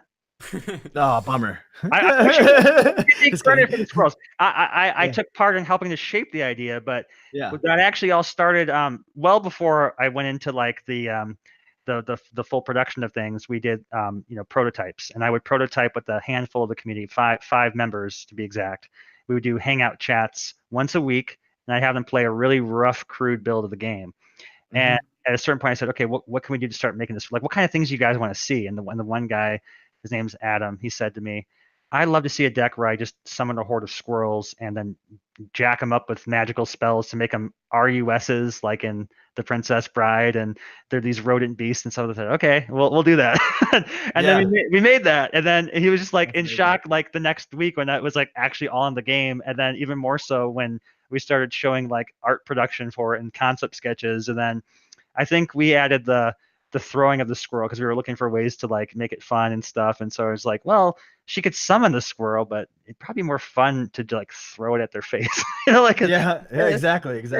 So there that was a player inspired thing right there, and that's like the heart of our elevator pitch. Now I've got the banner behind me that all features this idea that was a player driven idea. And so when I That's say amazing. we are committed to the players and delivering what they want to see in the game, I mean that is verifiable proof and testament to that. And Definitely. if there's any doubt in anyone's mind, go back and watch 2 years of Facebook's and forum post on TIG where we've very expressively and very regularly communicated these goals and opportunities for players to get involved. That's awesome. I was gonna And say you had to kind of mention anyways. Yeah. Oh, sorry, Noodles. no, Go ahead. I was just gonna say that's really cool. Like, yeah, that's pretty much it. Go ahead. Okay. So you kind of mentioned anyways that like you said you hoped that you'd be like developing this game for the next 10 years. Is that kind of what you meant? Is like, is you're kind of constantly going to be letting the players in the community kind of improve the game? Because like there's games like I play the most common title, so maybe I don't have any really good examples, but whatever, a game like Fortnite, something happens in the game, everyone complains about it, says they hate it, they do a hot fix. Yeah. Yeah. You know what I mean? They're just like, nah, okay, we're gonna listen to the community and we're gonna swap it out. Bring back redeploy. Anyways, please do. Yeah, but anyways, do you think that like is that what you meant by that? Like you're hoping to be kind of like really just keep on developing the game and kind of swaying with what the community wants and what they suggest? Is that what you were trying to say earlier? Yeah, and even to a larger extent, like I hope the relationship is like, here's something, oh, you broke it, now I go back and fix it. That would be a sad version of that goal, I'd say. I would like to hope that when I say driven, it means the players in the driver's seat. Like I'm not a full on, I don't consider myself to be like the most creative person per se. I'm like the person who gets stuff and gets it done. And I've got a level of creativity in me, but I'm not, I don't have to the level that some people can come up with ideas that are original and super fun and engaging. The kind of things that players ask for is where I get inspired. I get inspired by the players, right? I want people to take and literally say like, we want the next expansion to be have this, whatever it is, cats on motorcycles. I don't know how that fits into Summer's Fate, but if that's what the community's voice is saying, and we need to figure out a way to work in this to the next expansion, like, okay, well, we're going to sit down with you, we're going to have a talk, we're going to figure out how to make it work, and it's I like to get it to the place where it's everyone involved too, and that was surprising with Hero Mages. I thought it would be hard to manage a group of that size because everyone's got different thoughts on where things should go and how do you get them all forward, right? But I guess that's the other skill set is like the kind of how you asked in the beginning, how do you get people to get behind you? Yeah. It's if somebody in the group has a great idea and I pick up on that, I say I get behind it and I get pumped, right? And then when I get excited and say, yes, guys, this is the next big thing. This player brought up, let's all get excited about it. Then there's no more dissonance at that point. It's just everyone sort of goes, yeah, you know what? I see it. And we have a lot of talks right now where sometimes people will go, I don't really like how this feature works. And what's great now is that I don't even have to say anything. Another player will go, well, actually, we mentioned this to Ross before, like 2 months ago, and the reason he did it was because of X, Y, and Z. And then they'll go, that makes a lot of sense. Now that I see it that way, I like it even more. And so then it's like we didn't have to change anything. They just sort of get behind it because they see that there was intent behind it. And even with your Fortnite thing, I wonder if things like that could be. I think it's the exact opposite. I think it's like they're just like, okay, here at Epic Games, this is what we're gonna do, and we're gonna judge how it's doing based on people's reactions. Maybe. And with such a big community behind Fortnite, it's like there's always bound to be differences. Oh, sure. But, you know what I mean? But like they'll do things that are so drastic, like vault somebody's like the community's favorite gun. Like 90% of people in the community love the gun, and they'll vault it, throw it in they'll get rid of it. You know what I mean? Whereas that's why I think that it's different. What you're doing is you're actually your ideas for developments in the game are physically coming from your community, which I think is awesome because I feel like in the grand scheme of things, players would much rather agree on something than like it'd be like, oh yeah, this we would like that. Tony over there said that this should be like that, and I agree with that, but with this twist, that would be really cool and it'd be balanced or whatever. It would be great. Whereas you're not just like shoving something in everyone's faces and being like, okay, guys, let's hope that this works. Please like it. You know what I mean? Oh Please man, don't get the mad, pressure of the yeah. guy who must be in charge of that game when he puts an update Oh, on, no. man, that's got to be just like, oh, hard. Yeah. I'm sure his Sometimes. paycheck's okay. So Yeah. I Yeah. suppose, but man, there's a cost to your soul and what that does to your life when you Oh, absolutely. for sure. Absolutely. Oh Yeah. man. Yeah. I've played Bottom of plenty the line, games. we want to know who took away redeploy. Just kidding. We're not it's- starting the the raid to that guy's Twitter or something. No, thank you. I'm not mad. I'm not mad. You're mad. We've got the Epic Studios here in Utah. They're only about 45 minutes away. Should I go talk to them and Yeah, ask? You should. Go I ask feel him, like buddy. actually that would be a really cool experience to I go. got I mean, you've obviously been. Yeah. So my buddies, they from EA, they work there now. So yeah, I could Oh, probably that's crazy. find. Yeah, once you're connected in this industry, man, it's a small industry. Yeah. Like Yeah. once you get a job at EA, you pretty much are like a second tier connection to everybody in the game industry on LinkedIn. Oh, absolutely. Yeah. Yeah. Crazy. Yeah. So you gonna get us our own server for Twitch Crew or what? Let's go, dude. There you go. There Fortnite you go. server, we need it. No. Now, okay, so there's a question that's written down, and I want to expand off of it because of something you said earlier. So you had mentioned like just esports earlier. Yeah. And obviously the card games and the tabletop games and just the digital strategy games with the foundations of tabletop games are really big in the esports world. Oh, yeah. So I think like for me at least, like I definitely see a game like this definitely being in the esports world. Do you have like on a small scale now, do you have like custom games whereas like you can have, like say Twitch Crew one day would be like, hey, let's have a Summoner's Fate tournament. Would that be something that you guys would do? Like, what is the esports structure that you guys have kind of? I don't know anything about the game really, as far as like the competitiveness of it. Yeah. But it sounds very fast paced, and I think that like Very fast. something like that would be really cool to integrate into, as long as your viewership didn't screw it up for you. The competitive aspects of it, you know what I mean? Like, let's sabotage it. We don't want him to win this one. Yeah, we'd have to have extensions off for tournaments, I guess. But... Yeah, extensions are off tonight, guys. I'm trying to win. Or that? No, it's a power up, right? You get the power up, and now it's like, yes, I got the extension. All right, everybody who's watching me, go and mess with the other guy. Yeah, no, totally. Yeah. On him, make orcs come in his face or whatever. Yeah. Yeah. Right. So to speaking of that, the landscape is going to change drastically, I think, in the next couple of years, and I can't say I have the foresight to predict how that's going to work. But the way I look at it is kind of twofold, right? First and foremost, like I said, the issue with indie devs being attaining player audience, we have another term we call the critical mass, which is the key number you need to sustain a community on multiplayer.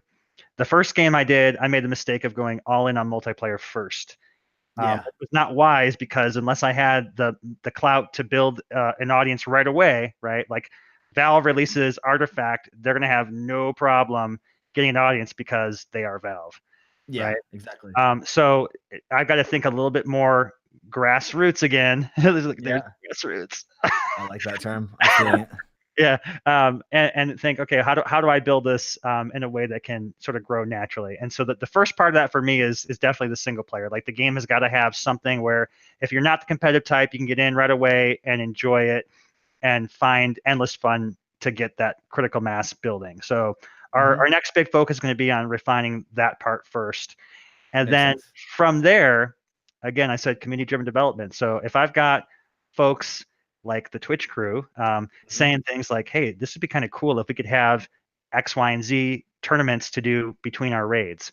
And I go, yeah, that's a great opportunity. And yes, we could do that. And I then take away the cost and time to dev and how we can fit into the production cycle. I've got one of my community members right now who's like really big on saying we need a way to like vote things. Like, so if you've got like a priority list, we can vote up or vote down what we think should be made next even. So like even having the players take some stake in the priority of things. So that's how I look at it. But I mean, we've got all those ideas in the wheelhouse, having tournaments, having micro tournaments, having games you can customize for particular, tournament brackets within the game would be cool. So you can have, if you want to have just your friends play something quick and easy, you could do that. We're looking at doing 2v2s, which is something not really done in any other strategy card game. Almost every one of those out there is a 1v1 matchup. So having something where like a 2v2 could be done in a way that would not slow it down too much would be another big advantage we could offer in terms of competition, because it's way more fun. You get a Yeah, you're talking my language. I always prefer the duos, the 2v2s. Yeah. With a friend on my side. There's the PvE, right? So you've got the option where you've got people that are playing together as a group against the environment. That's one of the big ones that people have been asking about in the community so far. Like, we want cooperative dungeon crawls, right? And then you've got another part of the community that says, they really liked from our last game, we offered asynchronous, which was the ability to start a game and then play it over email, I guess, if you will, or notification. And they like that because you can't always match up with your friends at the exact same time. But I can start a game, take my turn, and then when you are free for a break and you can pop in and take your turn, you can play that game. And we even had a really cool engine that would like switch it on and off. I can't think of any other game that's done this before, but you could go from a real-time game and be like, oh, sorry, someone's at the door, I'll have to finish this later. It would then go into an async game over email. And then later on, if you wanted to, you could go back and say, all right, let's finish it in real time now. And it would go back and forth between the two. So those are just some of the things. But as I said, I want this to be a community-driven thing, because, again, by the time we are out and ready to start really hitting hard on the esports, and I said this at DreamHack, I got up on stage in front of hundreds of people and said, look at the screens that are, behind me, to the side of me here. They're all playing Smite and various other variants of games. And I think Smite's even got their own tactics game. And I said, a couple years from now, hear my words now. We're gonna be the ones up there on those screens, and this is your chance now to get in on the ground floor and be a of the community that shapes what that experience is going to become. Totally, because that's rewarding for both sides of the spectrum. It's like what if you are a supporter of Summoner's Fate for 3 years, and then at the end of the 3 years it's the most perfect game, right? And then you think about it, it's like me and my 5 friends that play together all kind of had the suggestions, and even like having it go as deep as like them choosing priority is like, that's something you never hear. No. Yeah. Like, that's like, people don't do that. You know what I mean? At least from my experience, companies don't do that, So it's like being able to be like, hey, like, what would you guys like to see refined first, or added first? Anything like that, I think is really cool. That is really cool. Thank you. And like you said, you never know what the next big thing is. We had the League of Legends right before Fortnite, basically. Kind of Overwatch in there a little bit. With Overwatch League, it got pretty big too. But I mean, you never know what's next. I didn't think the Battle Royale was coming. Yeah, exactly. Yeah. Everybody likes League. It's not even remotely close to the same type of game at all. Yeah. And here we are. Before that was probably CODs and Halos. I'm sure those are things even before that at our actual arcade machines or something. Yeah, that's totally it. Who can get the best Pac-Man score, or I'm sure that's where it started, right? Kind of the esports-ish. Yeah. It's not totally. Not to the grand scheme of today by any means, but I'm sure there's people out there who still treasure their trophy from the best score in their arcade game. I worked with at EA. He was in the original competitive zone with the arcade style games. He was telling me about it. I was like, yeah, this is exactly what it was, like arcade style high scores and Pac-Man and Defender and all those kind of things. Yeah. Galaga's and it's crazy though, because esports has come, like, just competitive games in general has come so far. Like, you see, like for instance, like, this is a perfect example. You hear about stories like that, and like there might have been like, when I was younger, Yu-Gi-Oh was super big, right? And that was a big card game at the time. The show was big as well, and right around and Pokemon and Magic the Gathering was big then too, and the tournaments and things like that would be like in the card shops. They would have like tables set up, and they would do that, and you could win things like those tournaments. Yeah, it's crazy, right? And then now you see it, and now you pull up an article and you see that Drake and Scooter Braun have donated $25 million into 100 Thieves. It's Yeah. crazy. which is they have League of Legends players, Esports Hearthstone team, yeah. players, and Yeah. it's an esports team, and it's like this is massive. Yeah. Like at TwitchCon, what was the team? FaZe, the team FaZe, which they also have people who play like every game ever. They won $500,000 in like a day. Yeah. It's like There's it's so many just like teams now too. Liquid, so big. FaZe, Yeah. TSM. There's Yeah. so many, and they all obviously profit if they're gonna keep doing Yeah. it.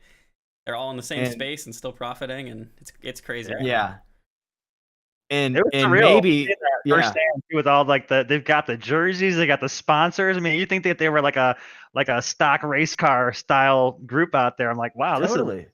like the It's vibe like- of that was intense. It was wow. It's very legitimate, and to the sense where like how fast things are growing too. Like they're moving at such a like I feel like even like last year, like maybe even less than a year ago, like it was these teams were teams before Fortnite. Of course. But Fortnite obviously had a huge impact on competitive gaming and just battle royales in general. Yeah. But this goes back to like some of the teams that are teams now literally were playing like Halo 1 and 2 competitively. Yeah, 3 was like the first online big one. But Yeah, where they're having really like started, all that but stuff. yeah. But like I said, you look into these big teams and there's like you're like, oh crap, like I just like actually like 2 days ago I clicked the FaZe team on Twitch, and some of them were playing League of Legends, some of them were playing Artifact. You know what I mean? I'm like, it's like so much bigger than this, and it's like, and then I look at their bio, and it's like I'm the competitive Artifact player, and I'm like, what, like already? Yeah. You know what I mean? It's like I just heard about this game yesterday. Yeah. And it's like, the fact that there is a realm for obviously I keep using Artifact as an example. It is has Valve behind it, so obviously it's it's a game that has the marketing budget behind it and all this stuff. But in the grand scheme of things, it's like the competitive world is ever growing, and I don't think it's limited to battle royale. That was kind of my point of like saying all this. So I think that or shooters or anything like that. So I think that there is a big market for indie games, especially on Twitch, if anywhere on Twitch. Yeah. And having some sort of like esports style thing, I think would be, you have like ideas and all this stuff already for the extension integration and in some for the esports. I think just having that future projection mentality, like you have what did you call it, the grassroots, like get it from the bottom and it grows up. Right. Exactly. I love it. It's so cool, man, because it's like we never know. Like this like strategy games could outplay battle royales by next year. There's just no way to tell. Yeah, you will never know until it happens. Well, there's literally no way we can ever tell. Like I never thought I'd be running from a freaking circle every like I never thought that types of games I would be playing until I did, because I came from games like, no shame by the way, RuneScape, old school RuneScape was a turn-based RPG. Yeah. You know what I mean? That's like that's where I got my start in Twitch.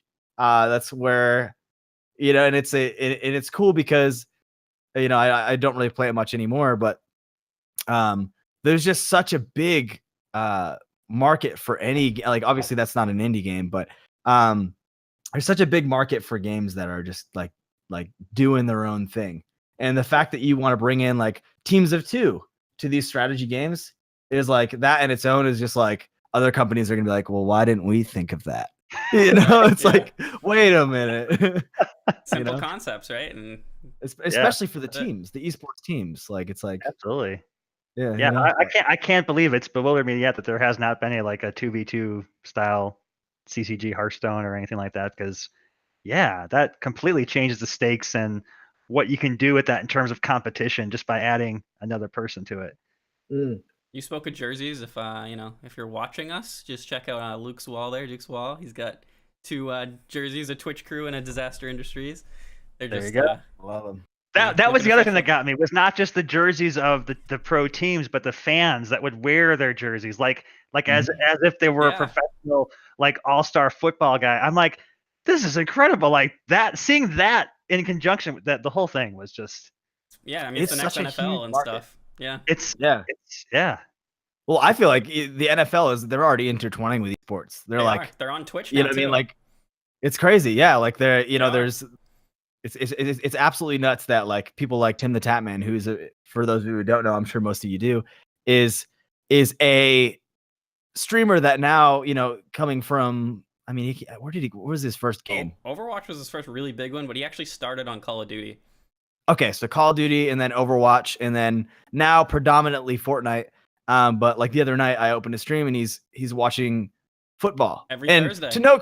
To no coincidence do I think that it is just him. I mean, obviously he's a big football fan, but I don't think it's any coincidence that this is happening because, like, just 2 weeks ago, skins were released on Fortnite, and there you can pick your favorite football team. You know what I mean? So it's like the NFL and all of these outside entities are now just getting involved with the online gaming world. Like even just recently, I think Ninja was the first ever gamer to be featured in what's the sports magazine or whatever, sports ESPN or something. ESPN, yeah, ESPN Sports. He was right on the cover of the thing.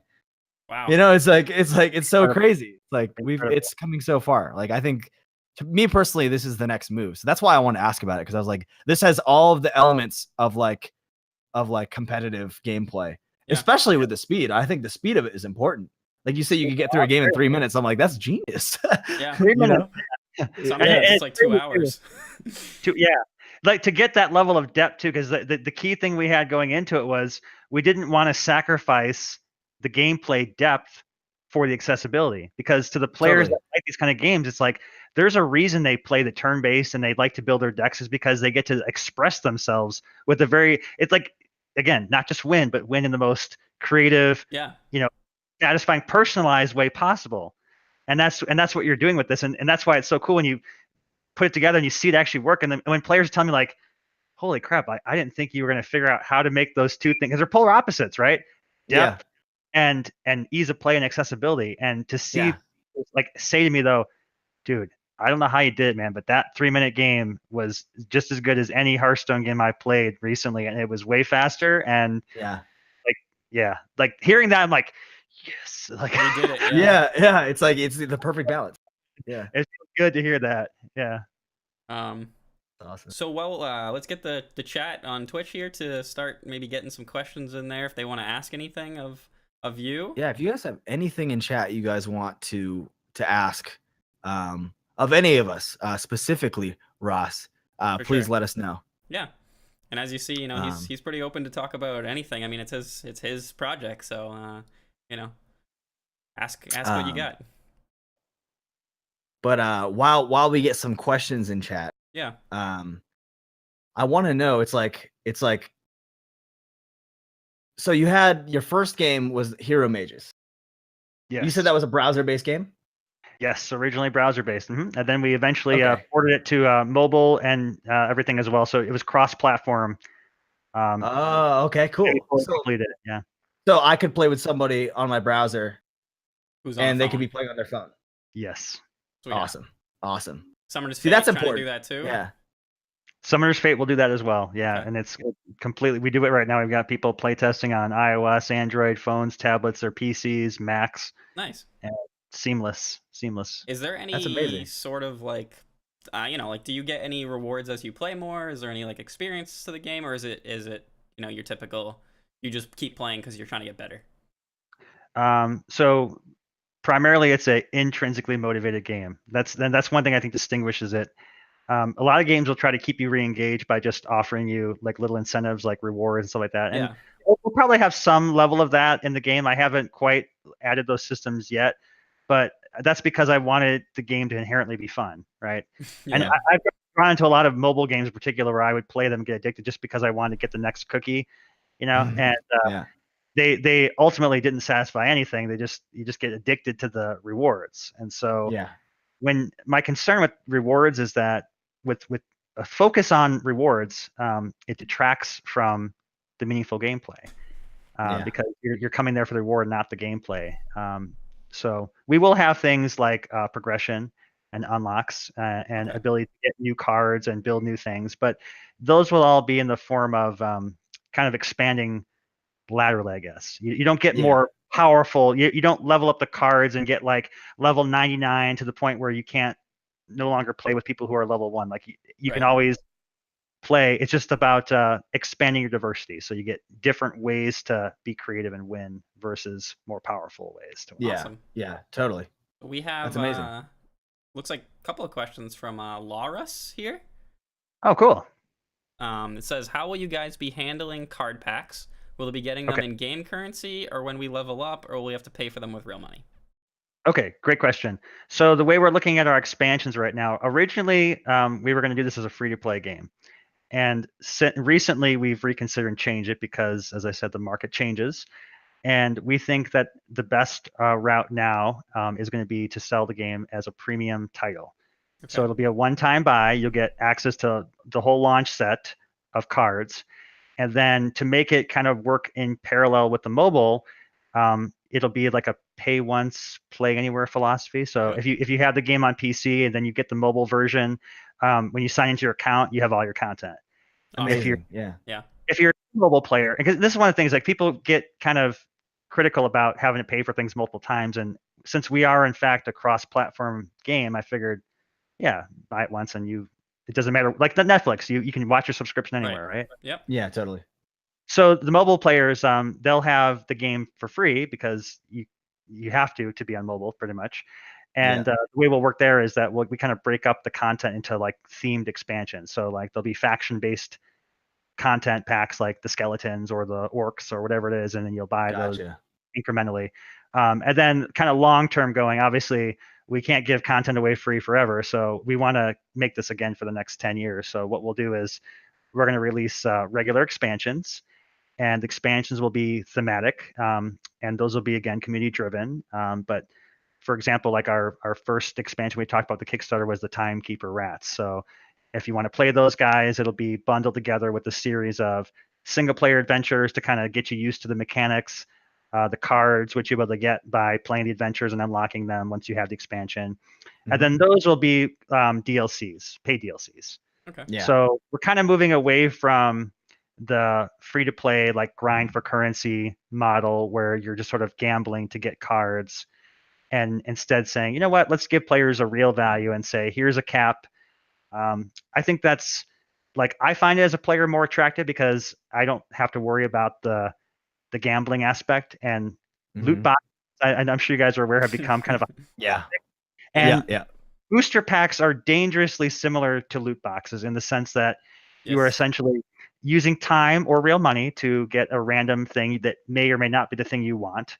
And oftentimes players are just disintegrating the. Oh, I got the legendary, but it's the crappy legendary. I want to get rid of it and get this legendary instead. Right. Now you're. Yeah. So we're trying to do away with that. That's another cool thing that I think makes us stand out from the competition, is that you won't have to pay $400 a month to play Summer's Fate. It'll be a very reasonably priced expansion, and you can decide whether you particularly want that expansion or not. And I think players are going to like that and still support us. I personally think that's a smart direction. I mean, look at, like you said, Overwatch and I think League of Legends, that it's kind of those loot box experiences. And I mean, now Fortnite's the big game, and they did the opposite. I mean, if I want a skin, I either already earned points for it, or I just buy it with my real money, and I know exactly what I'm getting, and I don't feel gypped after I throw my credit card on the screen. It's exactly, I paid for what I wanted. And I personally, like you said, I like that. I hate. I would not want to spend $20 and open a bunch of things, and I'm like, I don't want to ever play this again, and you kind of walk away. It's like, well, which I've done, in Overwatch and such. Me too. I've done that with many games, and it's not a good feeling at all. No. I don't like that feeling. No. And it may be the more lucrative money, depending upon how you look at business models, but it feels wrong. And I care as much about feeling good as I do about. And for me, it's I want sustainability, right? I want to be able to make the game and continue making it. And if that model works to do that, I am more than satisfied with it. And totally agree. So we got, will it be possible to make mods or have a level editor? You can make your own quests, challenges, maybe share them with the community. Sure. So we, kind of in conjunction with the development of the game, in order to make the game serviceable long term, developed a series of tools. So people often ask me, like, what do you develop the game? And I'll say, we develop it in the Summoner's Fate engine, like whatever you would call it. Yeah. Because Yeah. in order to produce content to the way we need to, I had to have those tools. So kind of the question now becomes, do we make that something player accessible? At the current moment, the tools, I would say, while certainly user friendly, would not be something I would say is like production quality user friendly, right? Like I would need to Yeah. a lot more time to make it really easy. Like if you're a modder type, if we're saying in terms of mods where like games kind of expose the source code a bit so that people that have experience can do it. Yeah, a modder could definitely figure out how to do it. And is it something we would support? Again, I think given enough interest from the community, definitely a possibility. I don't know what the percentage of audience is yet. Our last game featured editing tools, and maybe only 5% or less took advantage of that. So I don't, in terms of priority, I don't know how important it is to the community at large, but it's definitely something we have the capability to support. Definitely something with enough interest that we would get behind and allow players to do. Yeah. Perfect So join answer, that I think. Discord if you want that. If you Yeah. want that, join the Discord and Yeah. tell them a lot of times. Get in touch with Ross and definitely tell him, Buddies and make a loud resonating voice, because that's how we listen. It's like if we got one person really strong and he gets a bunch of people going, we start going, well, we hadn't thought that, but now these guys. I could see it being strong with games, like Mario Maker, and you get the Link to the Past where it randomly generates. They all have all sorts of mods that people love, and if you're doing your game on like Steam or something, I mean, like you said, the modding community is huge. Oh yeah, totally. So that could be cool. We didn't start with Gmod for nothing, dude. We never figured that game out much, but anyway. So we got one more from Loris as well. After playing the demo, you guys have PvP, but would it be possible to have 2 or more people play to beat the AI or something? So I know you did kind of touch on that, but Yeah, so our first game, Hero Mages, absolutely supported that. And so if you want that experience right now, I would suggest checking out Hero Mages. You can still go to our website and play it in the browser for free, and we support that. Will that come to Summoner's Fate? Absolutely. I have ambitions to do that. I'd love to support the 2v2, and certainly if we have 2v2 player support, we'd definitely support AI. Right now, in terms of like current priority, just so I don't get anyone's like hopes up about it, again, our current focus will be on single player because that's the most urgent need for building the critical mass.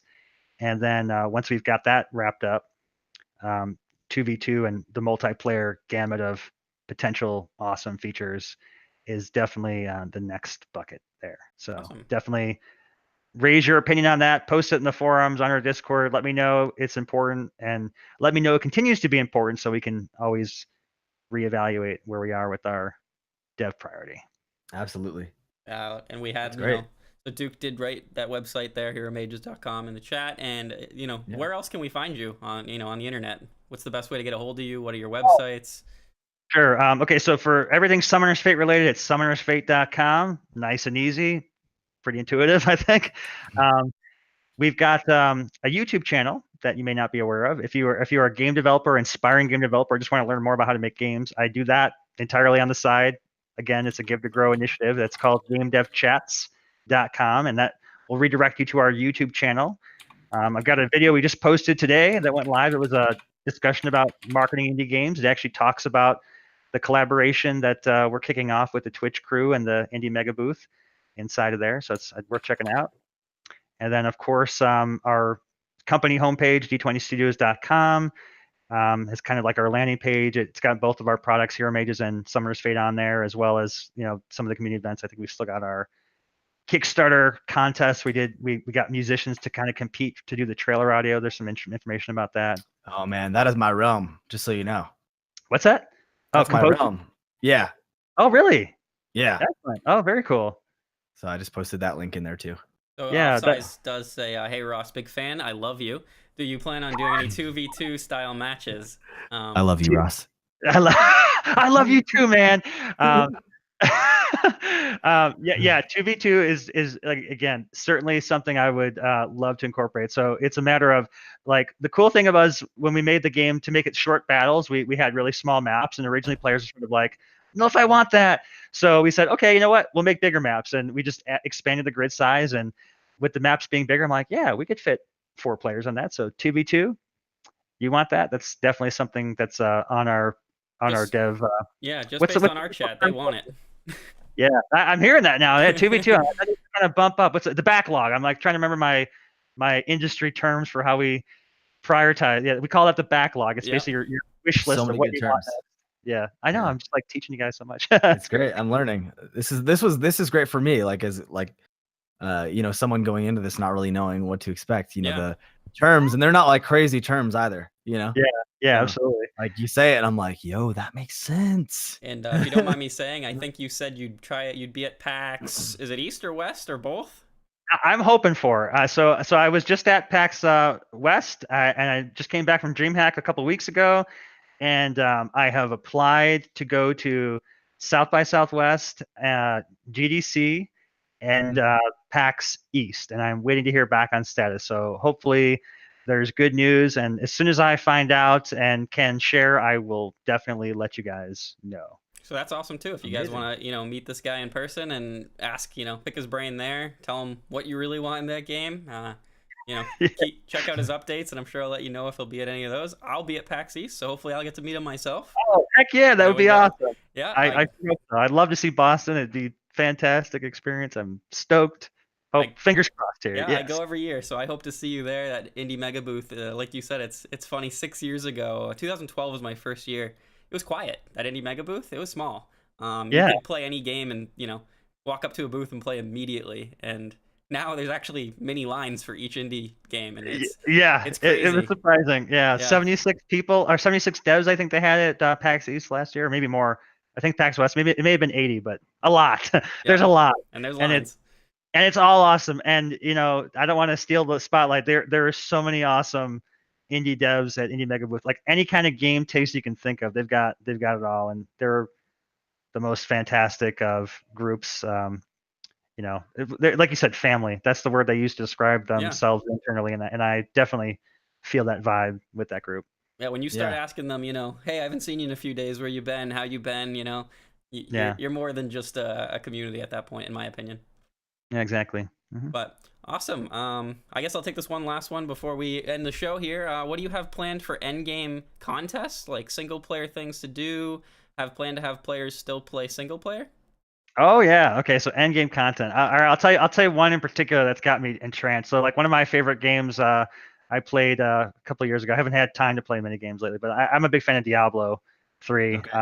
Especially like their endgame model they had where you do the endless dungeons and you keep going forever and grinding to get higher and higher. Like I thought that was genius. I'm like, man, if one of those guys, I would have monetized on that. I would have spent to get the items I needed to find because I was so tired of rolling the dice. I'm like, please let me just buy the ring that lets me, share health with my buddy so I can make it to the next tier dungeon.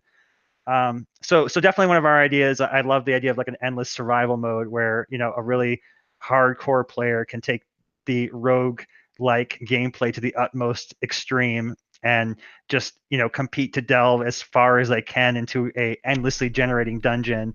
I'd love to see people make it to like level 200. Like, how the heck did you manage to survive? Like, what did you do? And then people like discussing the decks they use to make it there, right? So single player, that's definitely one of the routes. And then again with multiplayer, there's too many to list. It's just I gave you a few already, but your imagination kind of running wild with the various ways we can get that to be fun. Co-op dungeons, 2v2 battles, tournaments, and custom player tournaments, and all that stuff. Yeah. Awesome. Well, thanks everybody for being here today, listening to the to the show, and thank you very much, Ross, for coming on with us. Yeah, today. Man, it was a pleasure to have you, man. Seriously, it really Duke, was. I'm so honored. I really appreciate the chance to be here with you guys. This was a lot of fun, and thank you. Thanks again, man. Thanks to the viewers too for watching this. I got to say, I'm stoked that so many people came and checked this out, and absolutely, yeah. So I'm gonna try to find somebody to raid at the end of our stream here, and thanks everybody for hanging. Yes, there it is. I gotta see what this is. I'm gonna switch over so I can watch. Oh yeah, cool. Let's see.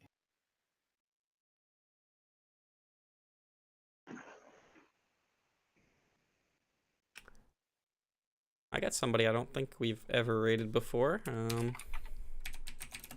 believe he's in the Twitch crew with us. The Playful Secrets here. Let's get him. he is playing Fortnite, so we talked about it plenty. You're welcome to go check it out if you haven't. I'm sure you all have, but yeah, let's go get that raid on.